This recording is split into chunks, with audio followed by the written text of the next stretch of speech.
Do boards understand this? Like boards in hospitals and healthcare, do they get it? We were talking about this I'm before. not sure they do. Gosh, there's such a tremendous need for boards to either educate their current crop of directors or find directors that are knowledgeable and not only information risk, but technology risk in general. Mm-hmm. The infrastructure of any company today is technology, and it's the equivalent of the nervous system of the body. Mm-hmm. You corrupt the nervous system of the body, you're going to die. You corrupt the technology of the enterprise, it is going to be horribly crippled, probably recover, may not.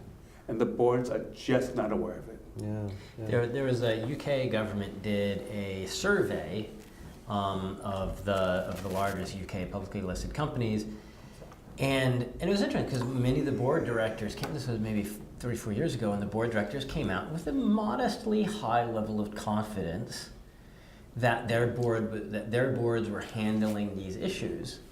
And I read the headlines from this. I was like, oh, that's actually pretty good.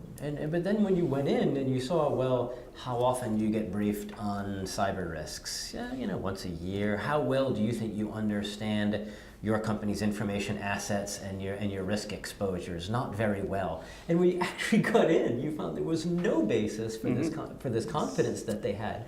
They didn't understand what their key information assets were, who had control over them, and what protections they had in place. But they were confident. There was another article out, I wish I could remember the date or location, where the board members were polled and asked about their sense of the level of security within their company. And then they asked the information security professionals in the company. The board had a much, much rosier picture of what was going on, while the reality was so far different from their perspective. Mm-hmm. And the unfortunate part was there's nobody on the board who can ask the right questions at the time. Even if the security officer goes in, there's no one there asking the questions that have to be posed to him. Well, we are a pessimistic sort. Can I give one more example? Please, no. Because I'm a public policy guy, right? I mean, everything I'm doing is saying, what can we do? What's the smallest tweak we can do at public policy that's going to try and align this? And a lot of that goes down into the path of transparency we can talk about later. But one opportunity for this one came up when there was, I think it was one of the British firms came out with a survey where they were talking with deal makers, M&A deal makers. So the lawyers and the bankers that were involved in mergers and acquisitions.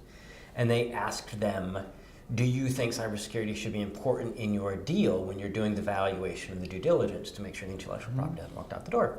And something like 3/4 of them said, absolutely. Well, do you include that? And like only a third of them did. But to me, that's one of those places. You've got now this very specific community where if you can get due diligence and valuation for M&As right, and people are really incentivized with their bonuses to get that right, now if you're getting that right, then you're aligning these market incentives for them to take security seriously, for the board to take cybersecurity seriously.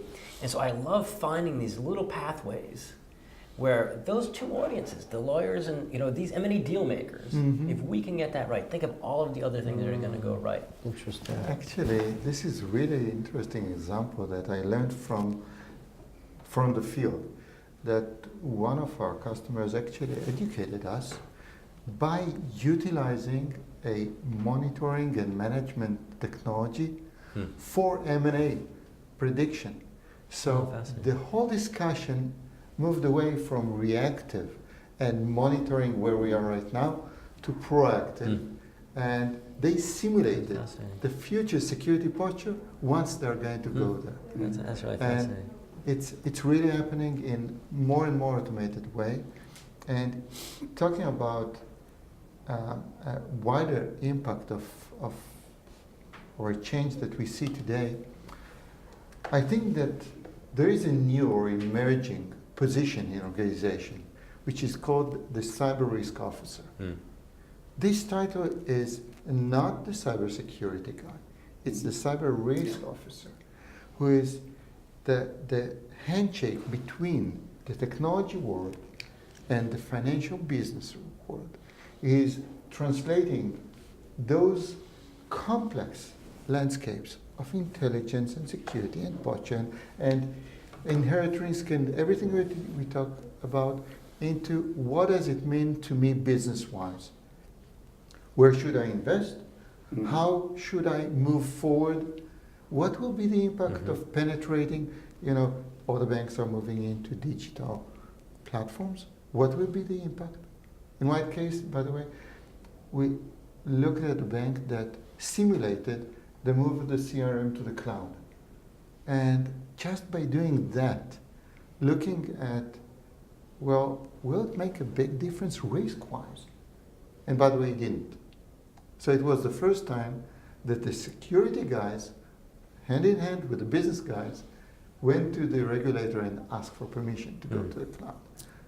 I think part of the problem is our security guys are not particularly adept at being the evangelist for security and being the evangelist across business functions and being the evangelist to business leaders and to the board.